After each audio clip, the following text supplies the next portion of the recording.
Hello students, welcome to my English tutorial class. আজকে আমি voice change নিয়ে আলোচনা করব। ভয়েস চেঞ্জ অর্থাৎ বাংলায় বলি বাচ্য পরিবর্তন। কাকে বলে না, একটি বাক্যে কর্তা অর্থাৎ সাবজেক্ট কোনো কাজ সক্রিয়ভাবে করলে বা নিষ্ক্রিয় থেকে তার প্রতি কোনো কাজ করা হয়েছে এরূপ বোঝাতে ক্রিয়া প্রকাশের যে ভঙ্গিমা তাকেই ভয়েস বা বাচ্য বলে। ভয়েস তিন প্রকার: active voice, passive voice, quasi passive voice. Active voice কি?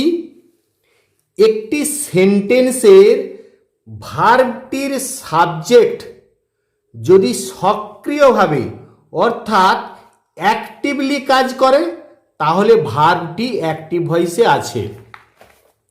যেমন রাম স এ বার্ড, এখানে সাবজেক্ট রাম, ভার্ব হচ্ছে স, এ বার্ড অবজেক্ট। তেমনি he is drawing a picture, এখানে রাম এবং হি হলো ডুয়ার, অর্থাৎ এই সাবজেক্ট দুটি সক্রিয়ভাবে নিজেরাই কাজটি করে। প্যাসিভ ভয়েস কি? যখন একটি বাক্যে সাবজেক্ট নিষ্ক্রিয় বা প্যাসিভ, সাবজেক্ট হলো রিসিভার অব দি অ্যাকশন, অর্থাৎ কর্তা শুধু ফলটি ভোগ করে, তখন ভার্বটি প্যাসিভ ভয়েসে রয়েছে। যেমন a bird was seen by Ram, এখানে a bird subject, was seen verb, by Ram object, এটি হচ্ছে রিসিভার অব দি অ্যাকশন। তেমনি a picture is being drawn by him, subject a picture, is being verb, drawn by him object বা receiver of action. Quasi passive voice কি? কখনো কখনো একটি বাক্যের ক্রিয়া অর্থাৎ ভার্ব অ্যাক্টিভ ভয়েসে থাকলেও বাক্যটির অর্থ প্যাসিভে থাকে। ক্রিয়ার এই ধরনের ব্যবহারকে কোয়াসি প্যাসিভ বলে। যেমন honey taste sweet, the stone feels rough. Voice change করার ক্ষেত্রে ট্রানজিটিভ এবং ইনট্রানজিটিভ ভার্বের পরিচয় জানা দরকার। ট্রানজিটিভ ভার্ব কাকে বলে? বাক্যে যে ভার্বের অবজেক্ট বা কর্ম থাকে তাকে ট্রানজিটিভ ভার্ব বলে। যেমন I bought a new pen, এখানে I subject, bought verb, a new pen object, অর্থাৎ বট এর প্রেজেন্ট ফর্ম হচ্ছে বাই, বাই হচ্ছে ট্রানজিটিভ ভার্ব। আবার ইনট্রানজিটিভ ভার্ব কাকে বলে? বাক্যে যে ভার্বের অবজেক্ট বা কর্ম নেই তাকে ইনট্রানজিটিভ ভার্ব বলে। যেমন দি বার্ড ইজ ফ্লাইং, এখানে the bird subject, is flying verb, এখানে অবজেক্ট নেই। একই ভার্ব ব্যবহার অনুযায়ী ট্রানজিটিভ বা ইনট্রানজিটিভ হতে পারে। যেমন fly verb, the bird is flying, এখানে ফ্লাই হচ্ছে ইনট্রানজিটিভ ভার্ব। আবার যদি বলি the boy is flying a kite, তখন ফ্লাই হয়ে যাচ্ছে ট্রানজিটিভ ভার্ব। সাধারণত ট্রানজিটিভ ভার্বের ভয়েস চেঞ্জ করা হয়, কিন্তু যদি ইনট্রানজিটিভ ভার্বকে ট্রানজিটিভ ভার্ব রূপে ব্যবহার করা হয় সেক্ষেত্রেও ভয়েস চেঞ্জ হতে পারে। যেমন আমি আগে একটা উদাহরণ দিলাম, দি bird is flying, the boy is flying a kite. Voice change করার সাধারণ নিয়মাবলী: প্রথমেই বাক্যটিকে চিনতে হবে, অর্থাৎ বাক্যটি কোয়েশ্চেন, স্টেটমেন্ট, ইম্পারেটিভ ইত্যাদি কিনা। বাক্যটি যে ধরনের হবে ভয়েস চেঞ্জ সেই নিয়মেই করতে হবে এবং ভয়েস চেঞ্জ করার পরে সেই ধরনের বাক্যই থাকবে। অর্থাৎ আমি যদি ইনট্রানজিটিভ ভার্বে ভয়েস চেঞ্জ করি তাহলে ভয়েস চেঞ্জ করার পর বাক্যটি ইনট্রানজিটিভ ভার্বে ইনট্রানজিটিভ সেন্টেন্সেই থাকবে। সেইভাবে আমি অ্যাসার্টিভ সেন্টেন্সে করলে আমার অ্যাসার্টিভ সেন্টেন্সেই থাকবে। বাক্যটি দেখে নিতে হবে কোন ভয়েসে আছে, অর্থাৎ অ্যাক্টিভে না প্যাসিভে। যদি সাবজেক্টের পরে টেন্স অনুযায়ী বি ভার্বের রূপ এবং মেন ভার্বের পাস্ট পার্টিসিপল ফর্ম অবশ্যই থাকে তাহলে বাক্যটি প্যাসিভ ভয়েসে আছে। আর যদি এই দুটির একটি মাত্র রূপ থাকে বা কোনোটি না থাকে তাহলে বাক্যটি অবশ্যই অ্যাক্টিভ ভয়েসে আছে। সেন্টেন্সের ভার্বটিকে কে বা কারা দিয়ে প্রশ্ন করলে সাবজেক্ট বের হবে, আবার কি বা কাকে দিয়ে প্রশ্ন করলে অবজেক্ট বের হবে। অ্যাক্টিভ ভয়েসের অবজেক্ট প্যাসিভ ভয়েসে সাবজেক্ট হবে এবং ঠিক এর পরেই সেন্টেন্সটির টেন্স অনুযায়ী বি ভার্বের প্রয়োজনীয় ফর্ম বসবে। তারপর মূল ভার্বের পাস্ট পার্টিসিপেল ফর্ম হবে। অ্যাক্টিভ ভয়েসের সাবজেক্টিভ প্যাসিভ ভয়েসে অবজেক্ট হবে এবং ঠিক তার আগেই সাধারণত বাই বসে, কিন্তু কিছু কিছু ক্ষেত্রে টু, উইথ ইত্যাদি বিভিন্ন প্রিপোজিশন বসে অর্থ অনুযায়ী। প্রেজেন্ট টেন্সে বি ভার্বের রূপ হিসাবে আয়ের পরে এম বসে, থার্ড পারসন সিঙ্গুলার নাম্বার সাবজেক্টের পরে ইজ বসে, আর বাকি সমস্ত সাবজেক্টের পরে আর বসে। প্রোনাউনের সাবজেক্ট অবজেক্ট রূপগুলো কেমন? সাবজেক্ট আর অবজেক্ট যেমন আই হলে মি, উই হলে আস, ইউ হলে ইউ, হি হলে হিম, সি হলে হার, দে হলে দেম, ইট হলে ইট। যে কোনো নাম অর্থাৎ রাম, শ্যাম, যদু, মধু যে কোনো নাম সাবজেক্ট হলে সেই নামটাই অপরিবর্তিত থাকবে, অর্থাৎ অবজেক্টও সেই রাম, শ্যাম, যদু, মধু ইত্যাদি হবে। অ্যাক্টিভ থেকে প্যাসিভ করার জন্য যে যে নিয়মগুলি প্রযোজ্য হবে সেইগুলির বিপরীতভাবেই প্যাসিভ থেকে অ্যাক্টিভে আসতে হবে। অর্থাৎ আমি যখন অ্যাক্টিভ থেকে প্যাসিভে করব সেই যে যে নিয়মগুলি ফলো করছি, আবার যখন প্যাসিভ থেকে অ্যাক্টিভে আসব ঠিক সেইভাবেই উল্টো নিয়ম ফলো করে আমাকে প্যাসিভ থেকে অ্যাক্টিভে আসতে হবে। এই ভয়েস চেঞ্জের এরকমভাবেই সিস্টেমটি। কিছু কিছু উদাহরণ দিই, যেমন অ্যাক্টিভে বলি যদি হি রাইটস এ লেটার, প্যাসিভে হবে a letter is written by হিম।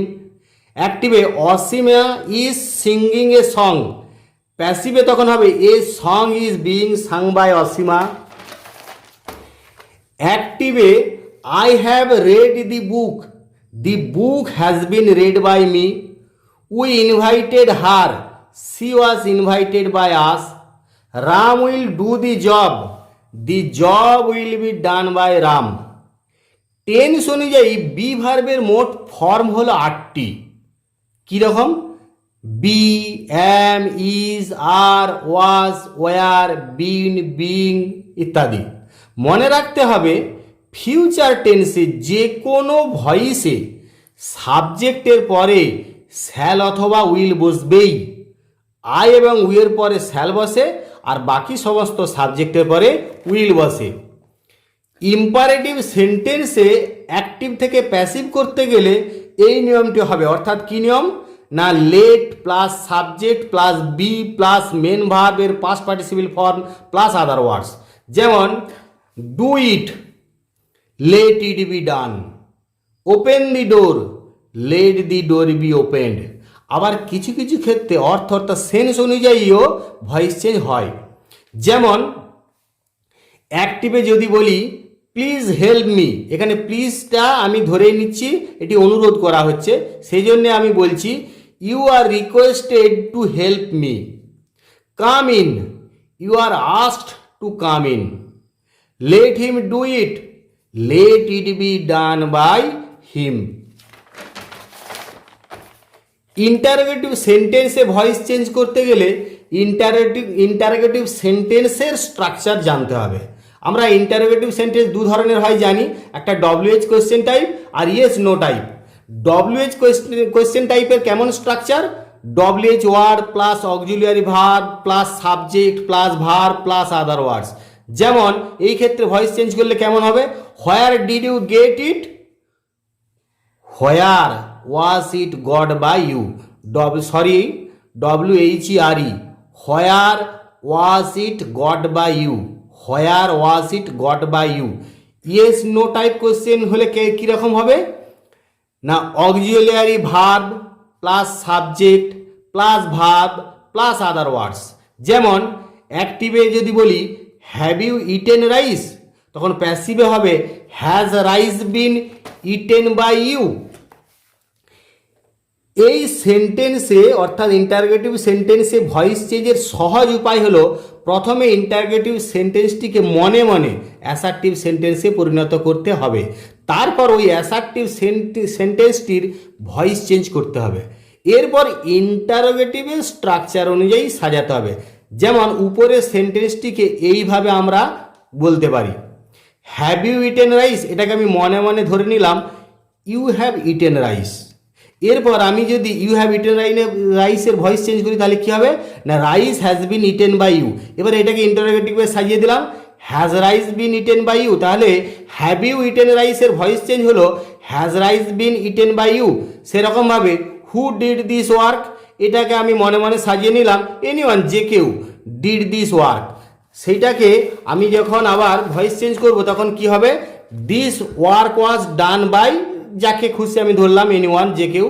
এরপরে এটাকে ইন্টারোগেটিভে আমি কীরকম করছি, by whom was this work done, অর্থাৎ আমি হু ডিড দিস ওয়ার্ক এটার ভয়েস চেঞ্জ করলাম by whom was this work done. মাধ্যমিক সহ যে কোনো পরীক্ষার জন্য অত্যধিক গুরুত্বপূর্ণ কিছু ভয়েস চেঞ্জ এখানে আমি উদাহরণ হিসেবে দিলাম, যেগুলো সমস্ত কম্পিটিটিভ পরীক্ষার জন্য ভীষণ ভীষণ ইম্পর্ট্যান্ট এবং খুবই পপুলার, খুবই এগুলি কমন। তোমরা এগুলো একটু দেখে নেবে, আমি তবু দ্রুত পড়ে দিচ্ছি। I am writing a poem is being written by me, the teacher gave Suresh an exercise book, Suresh was given an exercise book by the teacher, অথবা an exercise book was given to Suresh by the teacher. Shut the door, let the door be shut. He has worked out answers carefully. Answers have been worked out carefully by him. I know the man is known to me. My friend gave me a storybook. I was given a storybook by my friend. অথবা a storybook was given to me by my friend. The teacher delivered a lecture to a group of students. A lecture was delivered to a group of students by the teacher. Please maintain silence in this room. You are requested to maintain silence in this room. Many buildings have been damaged by flood. Flood has damaged many buildings. Please post the letter. Let the letter be posted, please. We elected him president. He was elected president by us. He hurt himself. He was hurt by himself. Do it yourself. It should be done by yourself. I want to do it. I want it to be done. Ram dreamed a dream. A dream was dreamed by Ram. On a honey tastes sweet. Honey is sweet when it is tasted. He was arrested. The police arrested him. My pocket has been picked. Someone has picked my pocket. The school was established in 2009. Someone established the school in 2009. I know that you helped the beggar. It is known to me that the beggar was helped by you. আমি দ্রুত পড়ে দিলাম, কিন্তু তোমরা প্রয়োজনে ভিডিওটা pause করে ধীরে ধীরে দেখে নিতে পারবে এবং বারবার যেখানে প্রয়োজন সেখানে পজ করে নিতে পারবে। আজ এই পর্যন্তই। Thanks for watching.